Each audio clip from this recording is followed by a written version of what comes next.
আমাদের বিএনপির ভারপ্রাপ্ত চেয়ারম্যান এই 31 দফা কর্মসূচির মাধ্যমে সবকিছু উল্লেখ করেছেন।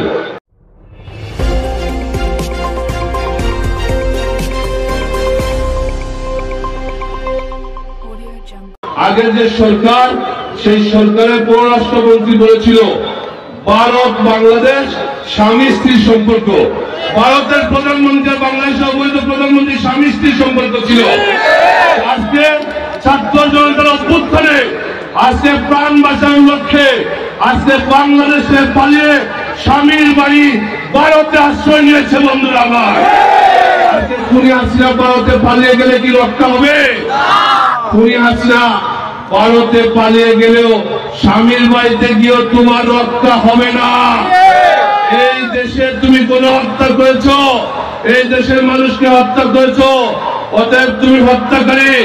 আমরা আজকে এই সমাবেশ থেকে আমরা ওই অন্তর্বর্তীকালীন সরকারকে অনুরোধ করব, অবিলম্বে এই খুনি হাসিনা গণহত্যাকারী তাকে বাংলাদেশে ফিরিয়ে এনে আইনের মাধ্যমে তার ফাঁসি নিশ্চিত করতে হবে। আপনারা কি শেখ হাসিনার বিচার চান? সবাই চান? একটু বলেন তো, সবাই হাত উঠে একটু বিচার চান? সবাইকে খুনি হাসিনার বিচার চান? আপনার কি ফাঁসি চান? সবাই ফাঁসি চান নাকি? আমি আশা করি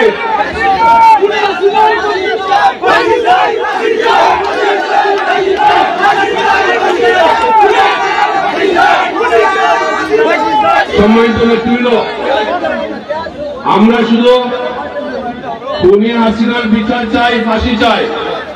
খুনি হাসিনার শুধু বিচার করলে হবে না, এই খুনি হাসিনার নির্দেশে যে সকল পুলিশ কর্মকর্তা আমাদের নেতা কর্মীদের আমাদের ছাত্রদেরকে গুলি করেছে তাদেরকে চিহ্নিত করে তাদেরও বিচার নিশ্চিত করতে হবে। যে সকল আমলারা অবৈধভাবে বাংলাদেশে নির্বাচন করে শেখ হাসিনাকে প্রধানমন্ত্রী হিসেবে টিকে রেখেছে, অবৈধ প্রধানমন্ত্রী বানিয়েছে, সেই সকল আমলাদেরও চিহ্নিত করে তাদেরও বিচার করতে হবে। ভাইরা আমার, যে সকল আওয়ামী লীগের নেতারা আমাদের নেতা কর্মীদের হত্যা করলো, যে সকল আওয়ামী লীগের নেতা কর্মীরা বাংলাদেশের মানুষের সম্পদ লুট করলো, যে সকল আওয়ামী লীগের নেতা কর্মীরা আমাদের বাইরে আহত করলো, যে সকল আওয়ামী লীগের নেতা কর্মীরা বাংলাদেশের মানুষের ব্যাংকে যে আমানত সে ব্যাংক লুটপাট করলো, দুর্নীতি করলো, আমাদের সেই সকল নেতাদের তো চিহ্নিত করতে হবে নাকি? আমরা আজকে এই সমাবেশ থেকে বলতে চাই, যে সকল আওয়ামী লীগের নেতা কর্মীরা আমাদের নেতা কর্মীদের হত্যা করেছে, আমাদের নেতা কর্মীদের নির্যাতন করেছে, যে সকল আওয়ামী লীগের নেতারা এই দুঃশাসনে জড়িত ছিল, দুর্নীতিতে জড়িত ছিল, তাদের চিহ্নিত করে তাদেরও বিচার হবে ইনশাআল্লাহ। সম্মানিত নেতৃবৃন্দ, এই যে 5ই আগস্ট শেখ হাসিনা পালিয়ে গেল, এই 5ই আগস্ট কি শেখ হাসিনা শুধু পালিয়ে গেছে? বাংলাদেশের ইতিহাসে নয়, শুধু পৃথিবীর ইতিহাসে নাই, একসঙ্গে 300 অবৈধ এমপি বাংলাদেশে পালিয়ে গেছে। এর সঙ্গে আওয়ামী লীগ নেতারা পালিয়ে গিয়েছিল। তা এখন তারা আবার নতুন করে ষড়যন্ত্র করছে, তারা আবার বাংলাদেশে বিভিন্নভাবে বিভিন্ন ষড়যন্ত্র করছে। আমাদের রক্তের বিনিময়ে অর্জিত সাফল্য নস্যাৎ করার ষড়যন্ত্র চলছে। এই ষড়যন্ত্র নস্যাৎ করতে দেব না। যারা ষড়যন্ত্র করছে তাদেরকে চিহ্নিত করে তাদের বিরুদ্ধে আমরা ঐক্যবদ্ধ হয়ে তাদেরকে প্রতিহত করবো ইনশাআল্লাহ। সম্মানিত নেতৃবৃন্দ, আমি আর জাতীয় বিষয় বলবো না। জাতীয় বিষয় আপনারা জানার অনেক বলা হয়েছে, আমাদের নেতৃবৃন্দ বলেছেন। আমরা আজকে আপনাদের কাছে আমরা অনুরোধ করতে চাই, আগামী দিনে বিএনপি ভারপ্রাপ্ত চেয়ারম্যান তারেক রহমান ঘোষিত রাষ্ট্র কাঠামো মেরামতের 31 দফা কর্মসূচি ঘোষণা করেছেন। এটা আপনারা দেখেছেন, এটা আপনাদের মধ্যে বিতরণ করা হবে, আজকে এখনই বিতরণ করা হবে।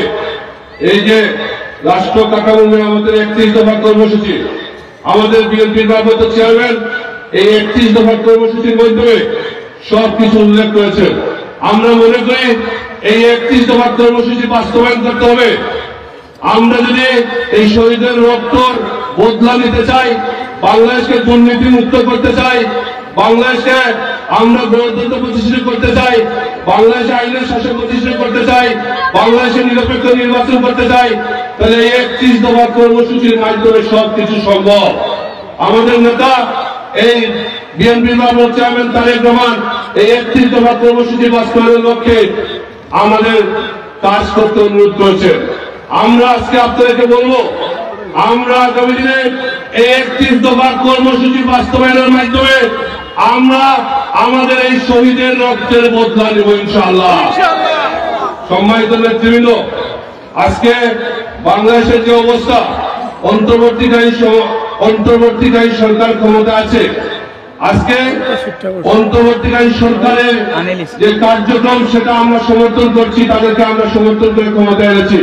কিন্তু আজকে তারা বিভিন্নভাবে আজকে তাদের যে কার্যক্রমে ব্যাহত করার লক্ষ্যে আওয়ামী লীগের দূষণরা তারা বিভিন্ন ষড়যন্ত্র করছে, তারা ষড়যন্ত্র করে বিশৃঙ্খলা সৃষ্টি করছে, তারা বিভিন্ন ষড়যন্ত্রের মাধ্যমে বিভিন্ন দাবি দেওয়ার সামনে নিয়ে বিভিন্ন মানুষকে রাস্তা নামাচ্ছে।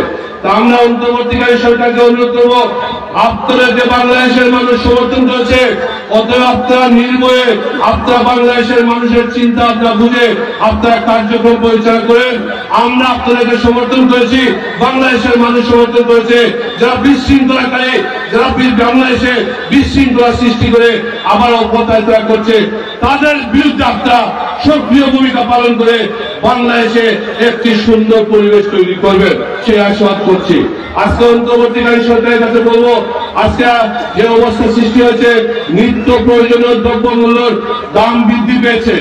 অবিলম্বে নিত্য প্রয়োজনীয় দ্রব্যমূল্য মানুষের স্বর্ণীয় পর্যায়ে ক্রয় ক্ষমতার ভিতরে আনতে হবে।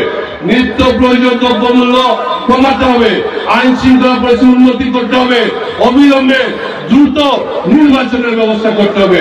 এইসব যদি করেন তাহলে আপনাদেরকে বাংলাদেশের মানুষ সম্মান করবে। আমি আশা করি আপনারা যত তাড়াতাড়ি সম্ভব বাংলাদেশের যে জনমানুষের দাবি নিত্য প্রয়োজনীয় যে মূল্য বৃদ্ধি হয়েছে সেটা আপনারা কমাতে সক্ষম হবেন এবং আইন শৃঙ্খলা পরিস্থিতি নিয়ন্ত্রণে আনবেন, সেটা আমরা আশা করি।